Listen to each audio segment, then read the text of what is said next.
symptoms that patients are having. We're not just putting a Band-Aid over it. We're not just giving it a drug. We're trying to figure out what is causing it and trying to fix the cause versus just fix the symptom.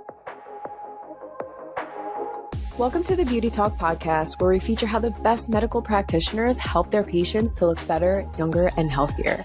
Now, enjoy the show, and here's your host. Daniel Gao here. I'm the host of Beauty Talk, where we feature the top medical practitioners in health and beauty, both inside and out. I have Nichole Barton, who is a board-certified family nurse practitioner with over 20 years of experience in healthcare and the founder of Curate MD Skin Bar and Wellness Clinic in Chandler, Arizona. She specializes in aesthetic medicine and hormone optimization, offering a holistic approach to helping patients feel and look their best. Known for delivering natural results and personalized care, Nichole has built a thriving practice that blends advanced wellness therapies with cutting-edge skincare. Her expertise and passion for empowering others have made her a trusted voice in the med spa and wellness community. So Nichole, welcome and glad to have you here. Thank you. So let's dive right into it. How did you first get interested in aesthetics and wellness? It's funny, as an RN, I loved every job I ever did. I did labor and delivery, I did cardiac, I worked for a plastic surgeon, I did women's health, I did so many different things and I loved all of it. And then I became a nurse practitioner and started doing family practice and found that it was just, I was not happy. It was super stressful, just very little balance in my life. I was working a ton and just felt like it was all being brought home. And so I didn't know what I wanted to do. I had worked for a plastic surgeon, so I got a little glimpse of that world during that time and knew that I loved it, and kind of for a while now had it in my mind that I would want to do that at some point. I just didn't know when. So it was kind of interesting how it all came together. I got into this whole industry and then later kind of connected with a doctor that I had worked with in the past. And so he's actually one of the partners here as well. Okay. So that's how you end up starting Curate MD. Mm-hmm. Got it. Okay. Now, as far as the treatments that you provide, we talked about a little bit in introduction. So aesthetics, hormone therapy, weight loss. Can you talk about some of the most common treatments that your patients come to you for? Especially lately, over the last year, well, 2 years, it's been a lot of weight loss. We do a lot of weight loss. Aside from that, we do a lot of Botox and fillers. I do have an esthetician and laser tech, so I would say we do a lot of laser hair removal too. Okay, got it. And when it comes to the weight loss side, I want to dive a little bit deeper also into the hormone therapy. You mentioned as far as having some stories of helping people get off medications going through this treatment, and which I think is interesting is that when people think about aesthetic medicine, they don't think about it as far as wellness or helping people get off medications. So could you talk a little bit more about that? Yeah. As a nurse practitioner too, I think I didn't want to let go of that completely, of the health side of things and treating medically. And I do agree that, Botox and fillers and all these things should be taken really seriously, and they are medications and they're, we're prescribing and treating patients with those. But I still just couldn't let go of that health side of things. And so I knew it was something that I wanted to bring in. And it's one of the things too that I love about what I do is that I can do so many different things, right? I can do the aesthetic stuff, but I still have so much of that health stuff incorporated into every day. And so being able to do such a variety of things, I think keeps it interesting and fun. I don't get bored. I'm never bored, ever bored. So I really love doing all of that. Mm-hmm. Sorry, did you ask how I brought it in or why? I guess as far as how do the treatments really help people get off of medications? Oh, yeah. With the medications, a lot of that's weight loss. So we've had a few patients actually either decrease their dose of blood pressure medications or diabetic medications with significant weight loss. We've seen that happen. We've had patients lose over 100 pounds. And so they've managed to keep it off. We do a lot more than just give the drug and wish them the best. We do a lot of, the consult. We talk a lot about other resources and different lifestyle changes that they need to make in order to make that successful. So it's more than just, prescribing the medication and kicking them out the door. We spend a lot of time going over even like food tracking, just to help them with nutrition side of things, as well as exercise and other resources that they can use to make all of that easier. Okay. And what I've really found is that people who have the most powerful stories are ones that have gone through it themselves. Like they have an issue, they had something that they were trying to achieve, and that's why they end up getting into the industry and then providing that to their clients, their patients, etc. Now, you mentioned that you had your own journey with weight loss that you struggled with. So, do you mind sharing a little about what that journey was like and really how it helped you to get into this line of work now that you're offering this to your patients? Yeah, so I struggled with my weight for as long as I can remember. Growing up, I was always heavy as a kid and into my adolescence. I did lose weight just with diet and exercise in towards like the end of high school. And then after high school, I gained it all right back. And so I've been up and down. And it's funny because a lot of patients, they don't believe me. I actually am going to be doing a post about it soon on social media with some pictures just as evidence that it's true. And then having kids obviously affects a woman's weight. And so having been up and down in my weight for so long, that it's definitely been a contributor to my passion in weight loss. I knew that I loved doing it when I did family practice. I did some weight loss as well. And I knew that I loved that area. I loved helping people through that because I know how hard it is and how frustrating it can be and the limitations that it does put on you as a person. Mm. Now, when it comes to the weight loss side of it, I mean, this is something that I think most people, I mean, a lot of people struggle with this, and there's so much information out there. Well, is it diet? Is it exercise? Is it fasting? Is it like what is it? And even with the diet side, there's a lot that goes into it. Now we have the GLP-1s, these weight loss drugs. So, what is your philosophy on weight loss? Like, if someone has been struggling with weight loss most of their life, they have no idea where to start. They hear all these different things out there. What would be the first thing that you would advise to them on where to start their weight loss journey? Yeah, actually, so what I tell a lot of patients is when we are thinking about like just getting started, we want something that's going to be not only attainable but maintainable. And so I always want them to start with something realistic. I don't want somebody going from, never exercising, eating fast food every day to then thinking they're going to join a CrossFit gym and work out 7 days a week for 2 hours a day. Like and they have 4 kids at home and a full-time job. It's not going to happen, right? We're not going to be able to maintain it, and it's just not something that's going to work well. And so starting slow is usually what I would recommend. Starting with just adding in a little bit of exercise, whatever that is that works for you. If you're not doing anything and you add in 15 minutes once a week, it's better than you were doing before, and we can build from there. And same with exercise or same with diet. I mean, just let's make small changes that are realistic. I always say, I love ice cream, just love it. If I had to go without ice cream the rest of my life, I would just be okay with being overweight. I don't want to let it go. I love it. Mhm. And so we've just kind of, I've found certain things that I can do that I can still have that in my life without allowing it to affect my weight and my diet. So just little things like that we can kind of trade out, or sometimes it's just portion control. So just trying to find those little things that we can do to make you feel like you're not being deprived and it's something that you can actually maintain. Okay, got it. Now, I want to talk about really what differentiates your practice from others out there. I think one part is that you're not only doing the aesthetic side, but also the wellness side, which includes hormone, weight loss, things like that. But what would you say are some other areas that really differentiate your practice from others in the industry? I worked for the plastic surgeon in the past, right? So I kind of was in that industry a little bit, but I never really went to other med spas.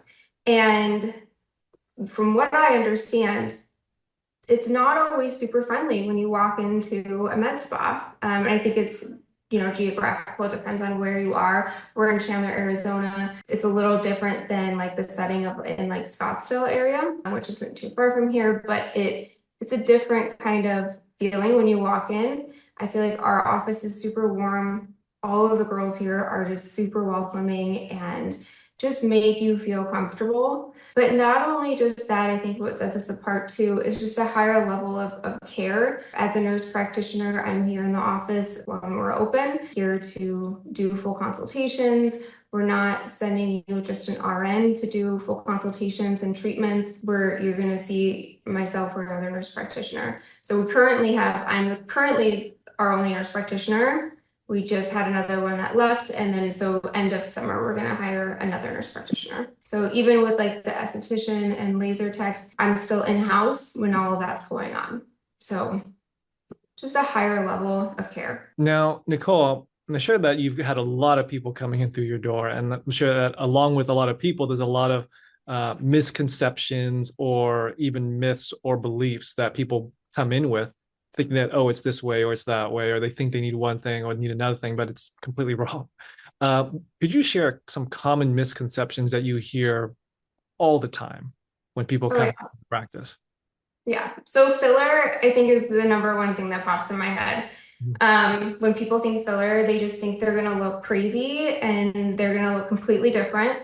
And we've all seen terrible filler, right? And it could scare some people into not wanting to do it. But filler really shouldn't be detectable. It should look very natural. We're restoring something that was previously there. So with age, we lose volume. We're replacing that volume. We're not creating something out of nothing. So it shouldn't be something that you should look rested and healthy. You shouldn't look distorted and completely off balance and weird looking. So Okay. I would think that's one of the biggest. I spend a lot of time talking to patients about filler done right versus filler done wrong. Okay, got it. So the filler is one part of it. How about the weight loss? Do you get a lot of people coming with a lot of different misconceptions about weight loss? I hear a lot of it. I don't necessarily have a lot of patients that come in saying stuff about like doing the weight loss, especially with the GLP-1s, because everybody has their opinion on it. I think those people that have negative opinions on it aren't coming to me because they're not interested in doing it. But I do hear about all the misconceptions of the GLP-1s. I think they're amazing. I heard another doctor saying it levels the metabolic playing field for those who need that. And it truly does. Like it is a game changer, helps us to kind of reset some of those, basically the damage that we've done to our metabolic system over years. And so kind of resetting all that. It's just night and day. Yeah. Now, you did also mention before that people are looking for a little bit more of that natural look. And that's a little bit more of what I'm starting to see kind of out there talking to practitioners all across the country. It seems like their patients are looking for a more natural look. They don't want the overdone look. So I'm wondering, it sounds like that's something that you're seeing in your practice and seems to be a trend that's starting to pick up more and more. But why do you think that this trend is starting to pick up? People looking for that natural look. Well, I think it plays off of the fear of seeing it done not naturally, right? Like the more that we see that out in, celebrities and certain areas that you might know where you might see that more often. I think that kind of plays into it. They want to do something, but they don't want to look like that. So, and I get that all the time. Patients come in, they're like, I really want to do my lips, but I don't want to look like this and this, they'll show me like pictures of their friends or celebrities that it just looks terrible. Yeah. And my concern with that too is why are providers doing this to people, right? Why is the provider not saying no? If the patient can't see it, I have patients that come in all the time that think they need more filler in their lips or more filler in their cheeks. And we have to go through and look at your pictures, look at your side by sides. Here's where we started. Here's where you were 2 weeks after your filler. And then here's where you are today. It still looks really good. We don't need to add anymore. We don't want to keep adding when we don't need it.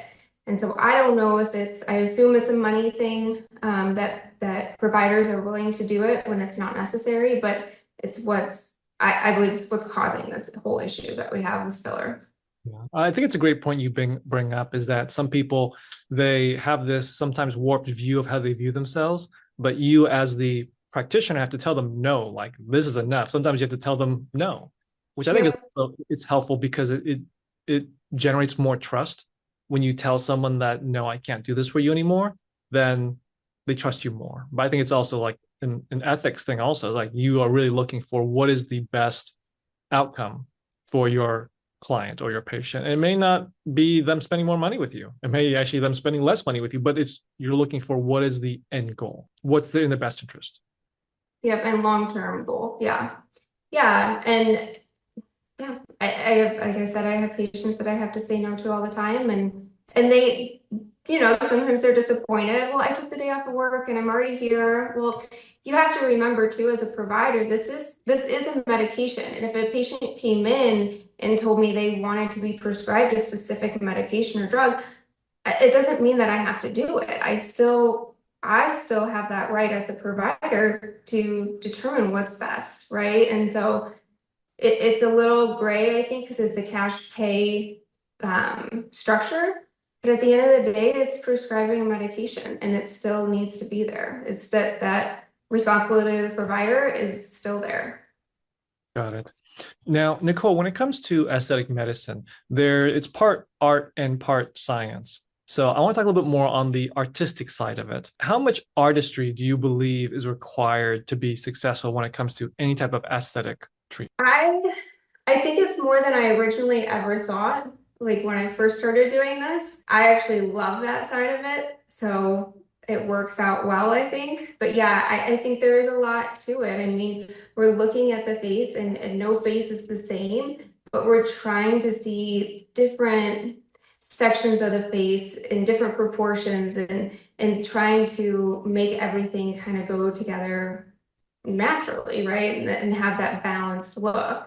I think there's a lot of art to it. And it's funny because I think of like an artist like drawing or painting or something, and they kind of step back and they look at different angles and kind of, make little touches here and there just to like make it just right. And I mean, I do the same thing when I'm injecting. I'll inject for a little bit. I'll take a step back. I'll look at it I'll lay patients flat, look from above. I look from all angles, like just to see where things need to be just touched up a little bit more. Yeah, so it's not just the know-how, the scientific know-how. That you got to have that eye for maybe not Yes. creativity, but for beauty. I guess for beauty is one way of saying it. Yeah. And beauty, I guess we're balanced too, right? Like we look at those different proportions of or different portions of the face, and we know that they need to be proportioned a certain way, ideally. And so, beauty, but yeah, I think balance too. Okay. Now, Nichole, you've had some pretty tough cases in the past that you've had to deal with, in particular, like people suffering from stroke or Bell's palsy. And is there maybe one story that you can think of that you wouldn't mind sharing of a particular patient that stands out in mind? Like, what were they going through, and really how you were able to make them feel confident again? Yeah, so I had a patient about 2.5, 3 years ago now, and she had had a stroke, and it had been several years, but because she had weakness on one side of her face, and it caused, just asymmetry. And so, but the biggest thing that drove her crazy, that's all she saw when she looked in the mirror, was her lips. She had one side that kind of dropped down, the other side was still baseline. So we were able to, with filler, just kind of bring that one side up a little bit more. And it's amazing. I mean, you think a lot of this stuff is just superficial, cosmetic, maybe kind of petty. But at the end of the day, when you see yourself in a mirror or in a picture and you see only a flaw, and it's something that we can treat, it's no different than if you were to get braces, right? If your teeth are crooked and you get braces, it makes you feel more confident. Yeah, and it's a really important point that you bring up there because, as you mentioned, a lot of people think about aesthetics as all vanity. It's, oh, I just want to maximize my beauty. I just want to look better than everybody else. But the stories that when I ask people, what are the stories that really stick with you? It's the ones where someone was suffering from some type of accident or condition, and they just want to feel normal. They just want to feel like their best self. It wasn't Yeah, about looking better than everyone else. It's just I want to be normal. I want to be my yeah. best. And We may not want to admit it, but we're all a little bit vain. And so I think it affects how people approach us and the way that people talk to us, our looks affect all of that, right? And so even with aging, the natural process of aging, we start to kind of get heavy in here, everything kind of falls down, our under eyes kind of get a little bit more darker, and then we get the lines in here that make us look like we're always mad. But I think that affects how people approach us, even at the grocery store, strangers walking up to us, right? If they think that we're mad, just walking up to us, they're less likely to be pleasant and say hi and all these other things. I think over time that certainly affects us mentally too. So beyond just feeling confident, I think it truly does affect like how we interact socially. Okay.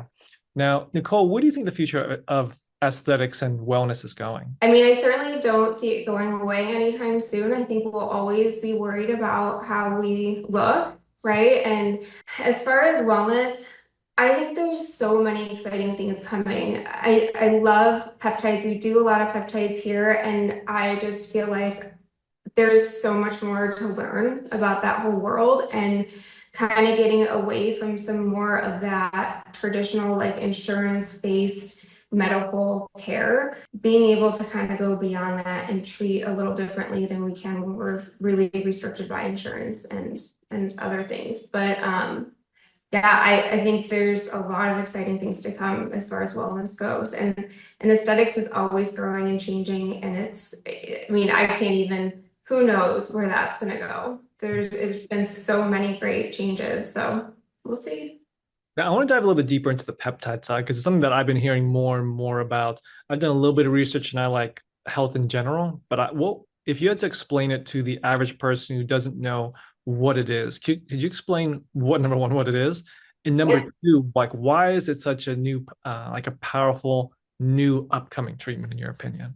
Yeah, so they're branched amino acids. They're like a building block to protein, basically. So they're these tiny little molecules, but they're found naturally within our bodies. And so we're now finding out how we can replicate that and we can take either injections. Usually it's injections with the peptides, but they do have some forms of like oral medications that you can take. And they do different things. A lot of them help with muscle growth, tissue repair, helps with, peptides that help with skin and hair, and even like vasculature. Copper peptides help to rebuild new vasculature, improve vasculature. It's just amazing things that can be done. I think it's growing. I think it's becoming more of a topic because I think people are seeing too the dangers of prescription medications and these medications and big pharma and kind of getting away from all of that as much as possible. It is a more natural approach. It's not like just eating fruits and vegetables. It is beyond that, but it is more natural, I'd say, than doing the big pharma drugs. Okay, so it's basically taking what is already naturally occurring in your body and just supplementing that. It's almost like fixing yourself from the inside out more naturally. Yes, 100%. Yeah. Yeah. And I think too, a lot of that goes to like treating the causes that, are causing some of these these symptoms that patients are having. We're not just putting a Band-Aid over it. We're not just giving it a drug. We're trying to figure out what is causing it and trying to fix the cause versus just fix the symptom. Okay. So I think that's also an important distinction as far as trying to fix the root issue versus just taking a drug or a pill to gloss over the symptoms that you're experiencing. Yeah. If you're having constant headaches, like, oh, we have this pill to reduce the pain, but you're not getting rid of why you're having headaches in the first place. But it seems like with peptides, it's one of those things that you can fix that root issue so it doesn't even come up. You don't even have the symptoms. Right. Yeah. Okay, great. So thank you for explaining that. Now, Nichole, I want to talk a little bit about Curate MD. What is your vision for Curate MD? So ideally, one day would like to have some more offices, at least in Arizona. It depends on the day that you're asking me about that, though. Because there are some days that it's hard. It's hard to own your own business and be in it working too. It's a lot, right? But I do think that I think we have a lot to offer. I think that it's nice too to be able to come somewhere and have so much of the things that you need in one place. So I would like to see it grow and have a few more offices, at least within Arizona. Got it.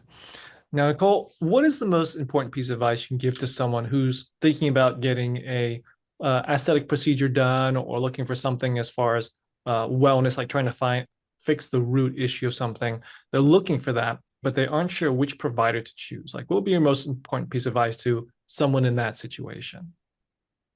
I would say if you're torn between like different providers, I would do a consultation. I know we do offer complimentary consultations. Talk to the provider and see what they have to say and take the time too to research what they're recommending. I'm big on never making anybody feel like they have to do anything and making sure they're ready. And I feel like it should be that way. It shouldn't be something that, well, we have a special today, so you have to do it today. I just don't agree with that type of, again, it is still medical, and we wouldn't do that in any other setting in medical. So I can't imagine you going to a hospital and going to the emergency room. It's like, well, we got this package, but if you do it right now, we have this special offer. right, exactly, right. And it shouldn't be that way. I personally hate being pressured into things. If somebody says to me, you can do this, but you have to do it today, I'm gonna say, no, thank you. Like, it just feels icky. So don't like it. But yeah, I think just getting to know the provider, feeling, everybody vibes different too with different people. Do you trust the person? Do you feel comfortable with them? Do they feel pushy? Do they feel salesy? And education matters. It really does, especially in this world, making sure that they are, and you can ask them. It's okay to ask, well, how much training did you have? When was your training? Is it outdated?